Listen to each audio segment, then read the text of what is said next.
we'll be viewing now from a high level. If I can just, got it. Sorry, Zoom did a thing. And so with that, Vicky, we'll do a quick overview, and then we'll open up to a on the record. All of this is on the record Q&A with any questions you may have. If we could first start with any questions specific to the agenda, and then we can turn to other cannabis related questions that folks may have. And the agenda is now sent out, so they'll be coming into your inboxes. And Vicky, it's your show. Did you want to switch to the next slide? Yes. Okay. As I admit some more folks. Well, while Aaron's switching to the next slide, which is kind of the overview of sort of how we're thinking about policy as it relates to both legislature and regulatory work. I think we're all generally excited to get back into Olympia on the ground, to be able to advocate on issues that matter to the industry in 2023. We're coming into a legislative session with 27 new legislators, and another, group of legislators that were new in 2020 and have not yet had a full in-person legislative session. So really, we have a freshman and sophomore class of the legislature that's rather large, and it's going to be an interesting session. I know that the state has a lot of priorities. As we have looked at the last 10 years, and I'll tell you, it is in some ways feels like it was 100 years ago. In other ways, it feels like yesterday that we started this whole process of regulating, bringing cannabis into a regulated market, working to keep it safe and quality controlled and out of the hands of kids, and all the things that have come since then. We're spending a lot of our time looking at the last 10 years, looking at evolution nationally. We're now at, I think it's 38 states that have some form of illegal cannabis. And, how do we now set Washington up for the next 10 years? And in particular, as that changes and we look at how the world, will look when the federal status of cannabis changes. And so everything that we've done with our legislative agenda is with those pieces at the forefront. You see here some of the kind of overview. How do we create a thriving sector? How do we manage for public safety? I think, no secret that our industry, like other retail, but I think there's, kind of more safety challenges for the cannabis industry with respect to robberies. We have illicit market that's still there. And, we need to be real careful that policies don't feed the illicit market. And how do we, prepare for potential inevitability of interstate commerce? So that's sort of the general overview, for just a reminder for those that have heard this before and those that are new. WACA is a democratically run organization. We represent all facets of the industry: retailers, producers, processors, transporters, banks, and our members are divided into sector councils specific to the license type, and they spend most of the year deliberating on the issues that they would like us to work on. That all culminates in a full member meeting where our sector councils present their ideas to the full membership. And then ultimately pretty rigorous debate occurs, and then ultimately a vote on a final legislative agenda, which is the document that you have that Aaron just sent. It is by design that we created this association that way. There's natural tension between license types, and it's important for us as an industry to have the conversations within the industry before we go to the legislature. So we feel when we have a legislative agenda, we've really worked through all of the various perspectives. We've heard, our members have heard from each other and have debated, and then ultimately arrived at a good agenda that we can feel good bringing to the legislators in Olympia. Aaron, I think we can move to the next slide unless I've forgotten something that we wanted to cover here. So I know we've all been,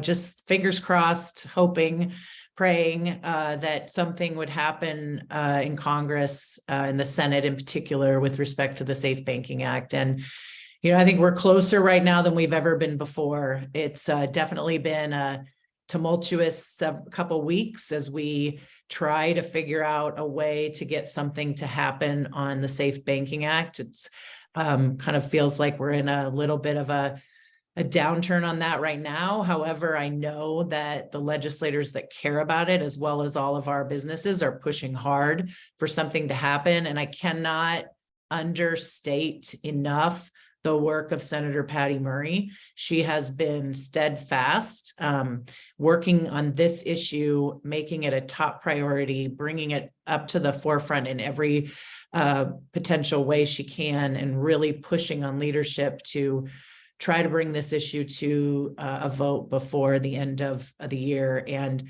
we're going to continue to push on that. Our members are writing postcards. They are making phone calls.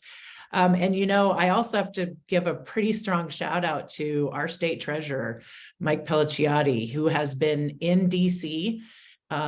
He's been meeting with the White House. He's met with legislators. He's coordinated with his other state treasurers across the country to really bring this to the forefront. So we're really lucky that we have state elected officials here in Washington and our senator who are really pushing hard on this. And we're just going to keep pushing. I think I still have hope. I'll just put it that way. And I really hope that the Senate can take this issue up and bring it forward for our businesses and for our employees. I think we can move to the next slide, Aaron. So, I'm not going to walk through all of our pieces of our legislative agenda. Again, you have the details in the document. I'm going to talk about a couple things. One that's not on our agenda, but I know people will ask about it. We do expect a piece of legislation to deal with social equity in the cannabis industry, particularly with respect to retail licenses. That will be an agency request bill from the Liquor and Cannabis Board. We anticipate supporting that bill and working with the legislature to make sure we can get that moving, and also that the agency can get moving with licensing the social equity applicants that licenses that have already been authorized by the legislature. So we expect that will be coming forward. We also expect legislation from the agency that will try to take a strong stance on the products that we know are sitting out in the convenience stores, in the 7-Elevens and the Circle K's around the state that are impairing, and Delta 8. You've heard those things before. There's legislation that the agency is proposing that we are going to support as well, to make it clear that products with THC, whether it's Delta 8, Delta 9, Delta 10, or any other Delta that comes up, any THC must be in the regulated market and not allowed outside of the regulated market. We hope that the legislature can take that up and really take a strong step forward on those products. For us, front and center is making sure that our businesses, Washington businesses, are positioned well to thrive in the future. And that really centers around access to capital. Many of you have heard us talk about it before. Washington is one of only 2 states that does not allow a cannabis business to access normal funding tools, venture capital, angel investors, equity partners, the kinds of things that a typical business looks to grow their business, we cannot do. And, when our businesses go to national conferences where there are funders that are interested in the industry and interested in helping these brands expand, they can't access that. It's time for the state to really take a look at that and figure out how to give our licensees tools there. At the same time, looking at oversupply, and it's no surprise, everybody has talked about it. We have too much production right now. And we need to look at how to manage that to make sure that we are keeping this closed market safe for now and good for the current businesses. We're looking at a bill that is similar to what has been passed in Oregon and California. We call it a trigger bill. Essentially, that would allow the governor to enter into compacts with other states to allow interstate commerce in the event that a change in federal status of cannabis happens while the legislature is not in town. We wouldn't want our companies to be disadvantaged by a change in status. Let's say it happens in June and the legislature doesn't come back till January. And in the meantime, other states can get their interstate activities up and running and our folks are disadvantaged. A bill similar to this passed in California last year, passed a couple of years ago in Oregon. The rest of the things are, I can talk about or answer any questions. Those are kind of a couple of the big ones that we anticipate in this session. And, again, I'll just sort of close this by saying that we're looking at this through the lens of where have we been for the last 10 years and where do we need to go to make sure that our businesses, the pioneers that got into this business in the first place, are those that can succeed going forward. And that's important in the equity conversation. It's important in capital. It's important in interstate and all of these other pieces. Some of them that may seem kind of ho-hum, but they matter in terms of making sure that licenses can be successful. And I think with that, is there another slide, Aaron, or is that our last slide? Oh, rulemaking again. Yeah, we had a few things here on the rulemaking side.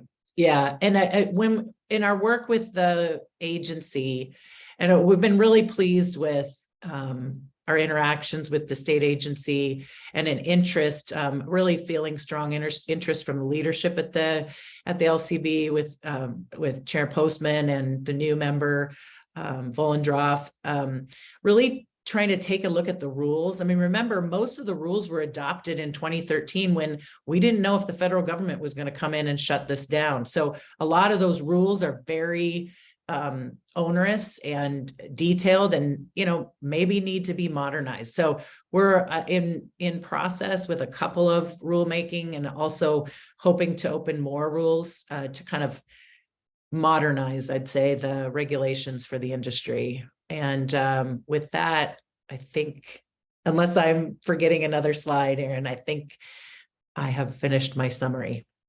To start, thank you slide. Well, there you go.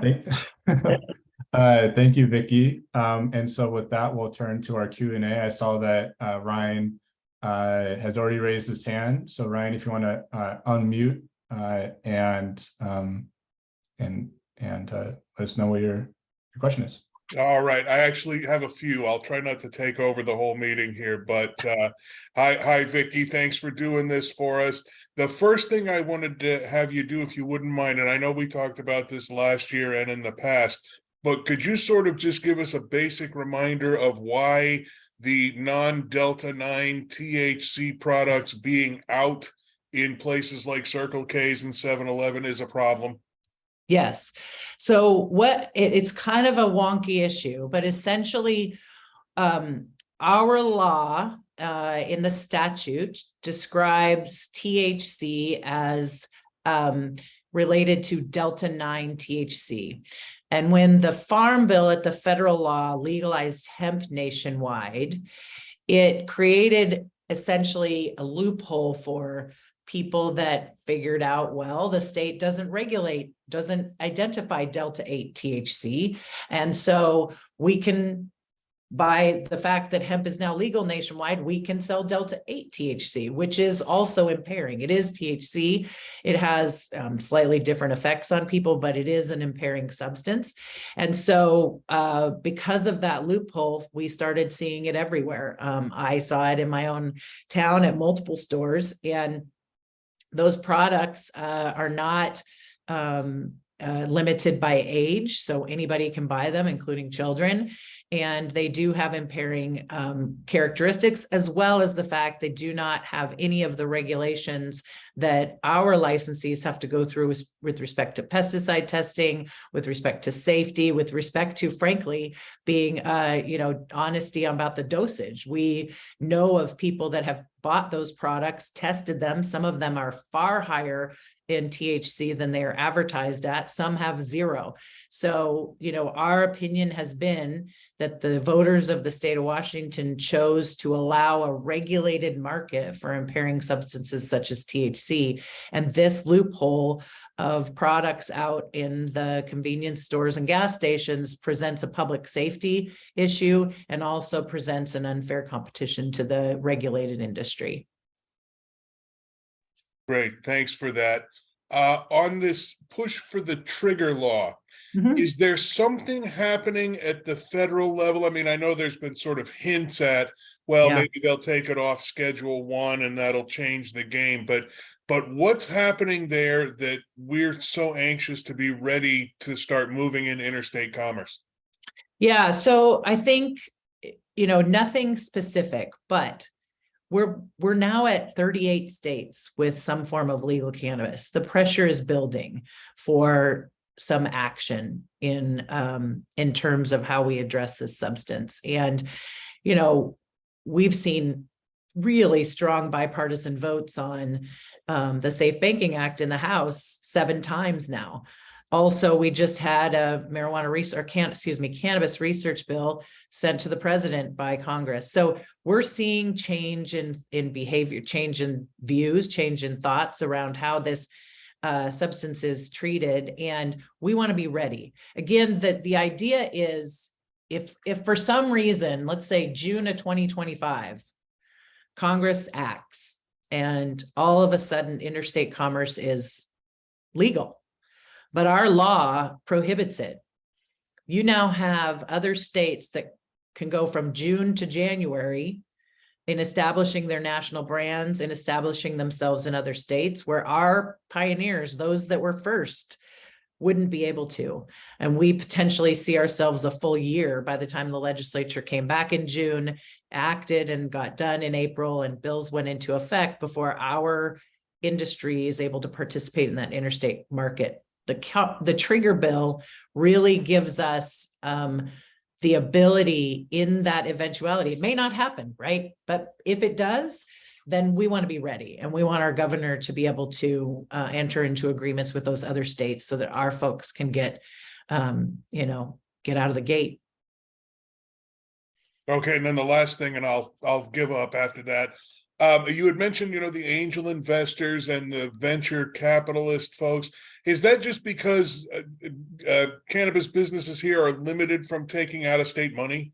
That's correct. In Washington state, every single individual has to be named on the license, and that individual has to have resided in the state of Washington for 6 months.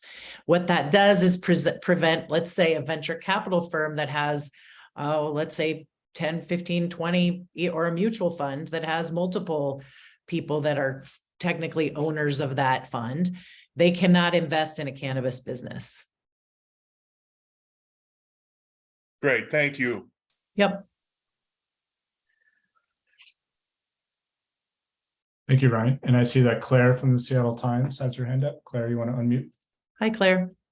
Hi, Vicki. Thanks for doing this. I had a question about the Safe Banking Act. I just wanted to understand kind of why you're feeling kind of less optimistic about the prospects for that. Did I hear it right that the US House has passed it before? So is the opposition primarily in the US Senate, and kind of where is it coming from, especially now that we're seeing more more Democratic senators who might be more amenable to. Sure. So it's the Safe Banking Act is really not a partisan issue. I just really want to emphasize that. The Safe Banking Act has passed the House of Representatives 7 times over the last several years, and it's done it with wide bipartisan votes.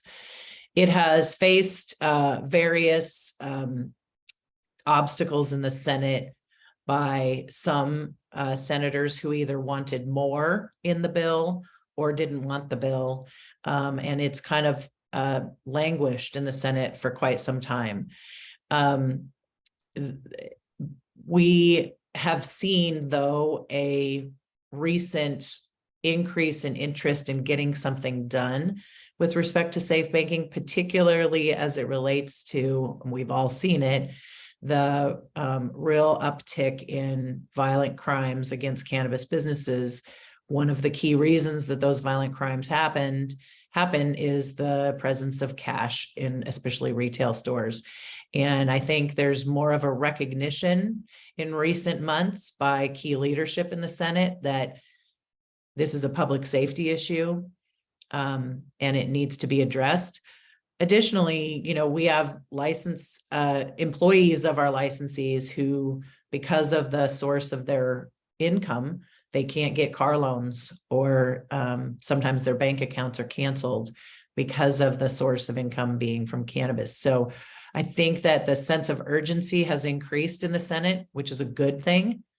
But now we have, we'd like to get this done this year, given we're at hundreds of robberies alone in Washington this year, and one tragically that led to a death of an employee at one of our retail stores here in the state. So we're really pushing to try to get this done this year.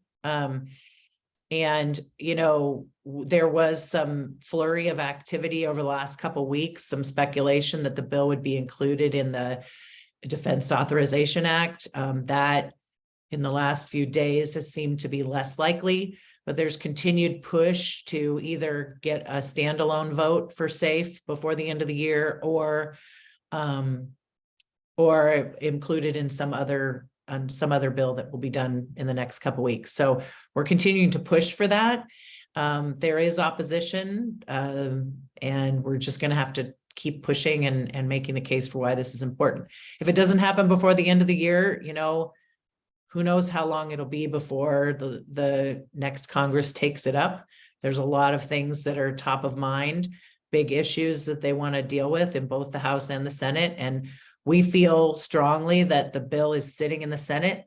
It's been passed out of the House 7 times. It's time for the Senate to act. And we just really appreciate the help we're getting from those that are pushing for it.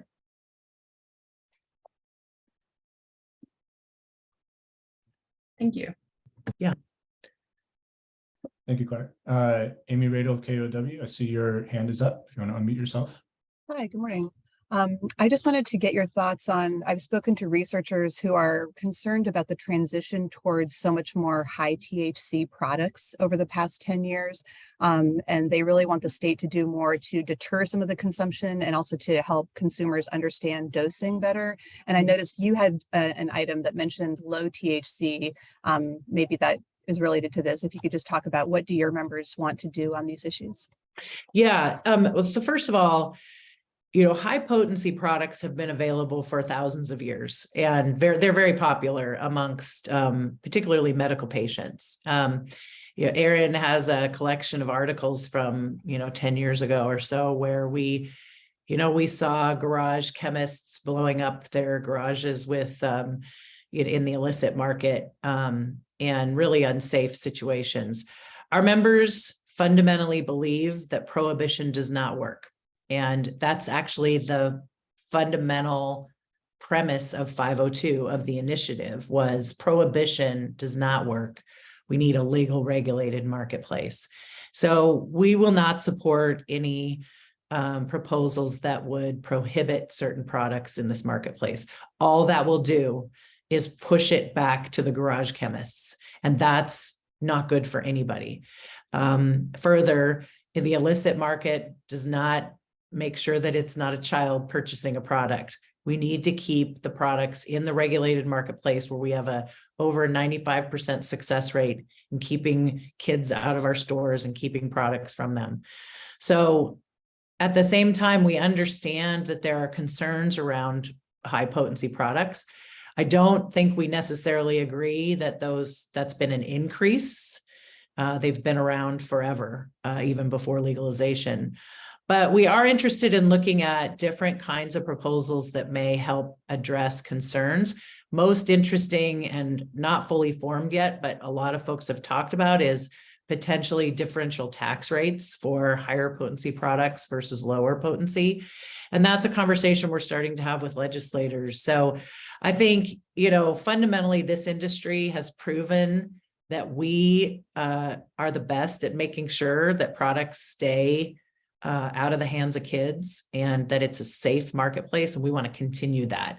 We're interested in looking at different approaches other than prohibition, but that's where we are. The low THC issue is kind of a simple issue, but there are in statute purchase limits. So there's a limit on how much product you can buy at the store at a time. And that is identified in the amount of flour versus milligrams of like a edible versus liquid.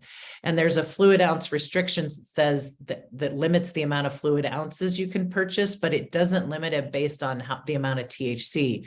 So like in alcohol, there's a very popular brand type of product that is coming into the market that is low THC for the person that doesn't want to have very much THC. We have a member who produces a beverage that has 2.5 milligrams of THC in the can of soda. The problem that we have there is that the fluid ounce restriction accounts for all the ounces in that can, including the club soda and juice that's in there.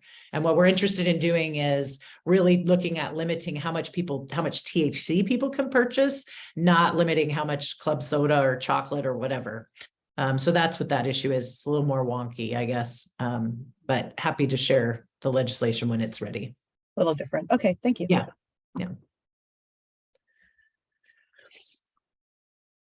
Thank you, Amy. Claire, go ahead on mute. Yeah, sorry, I just have one more question. I would be curious to hear more specifically about ideas to promote equity in the industry. Like, is there anything specific you think that could be done? Yeah, there's a bill that the Liquor and Cannabis Board, I don't want to steal their thunder, but I'll just explain it. It's public, it's out there. They have proposed a piece of legislation that the governor has authorized them to move forward with. What the bill would do in a nutshell is look at the 2020 census data. So by reminder, when we first started this industry, the agency conducted a study based on population to determine how many stores the market could support in each jurisdiction. And then that was done again a second time when the medical market was merged with the adult use market. And so what the bill does is take the change in population, the 2020 census data, to do an analysis of the amount of new stores the change in population could support, and then issues those new licenses to social equity applicants. The agency has gone through a process to determine social equity applicants that they are, as I understand, getting ready to launch for those initial 38 licenses that the legislature authorized 2 years ago. And this additional licenses in this bill would go through that same process. We think it's around 50 or so additional licenses, which would mean we would see upwards of 90 new retail licenses for social equity applicants. That's a very tangible step forward to ensure that people who have been unfortunately left out have the opportunity to get a retail store. There are some provisions in there to make sure that, let's say, all 50 stores don't go to one city. That would be probably a little bit too much, right? We don't want to flood the marketplace or oversaturate. But the bill allows those licenses to be moved, to be portable, I guess, if you will, so that the applicant can find the best place to start their business. We're going to support that legislation. It's the right thing to do. And I hope that the legislature will take action on it. I expect it will be introduced very early in session. Thank you. Claire, Vicky, if I may, I would also add, if you go to our the association website, you'll see a position paper that our members worked on and put together late 2020, early 2021 that reviews broadly different concepts regarding social equity, some of which I believe is in the LCB bill. So just would point you there as well. Cool. Thank you. Thank you. And thank you, everybody, for raising your hands during this. I hadn't thought to suggest that, but we must all be very good at this now, 2.5 years into virtual media briefings. Yeah.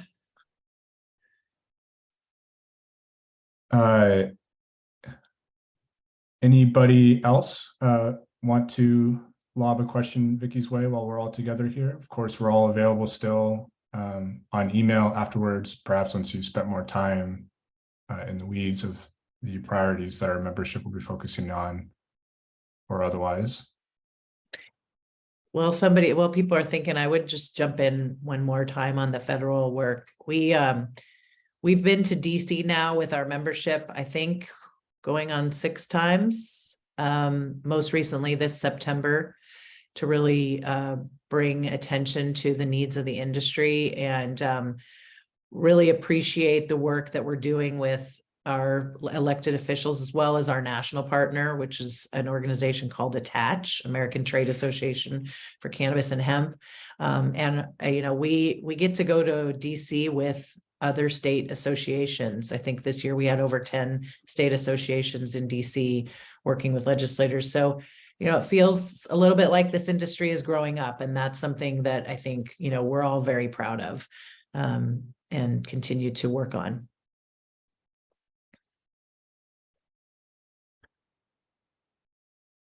Okay. Well, thank you everybody again for attending this briefing. I hope that folks found it helpful. And as I said, we are available afterwards today or any day. If there's any questions on this agenda or any other cannabis policy making issues that we may be able to help out with. Thank you again. And I hope everybody has a great weekend. Great. Thank you. Thanks. Thanks.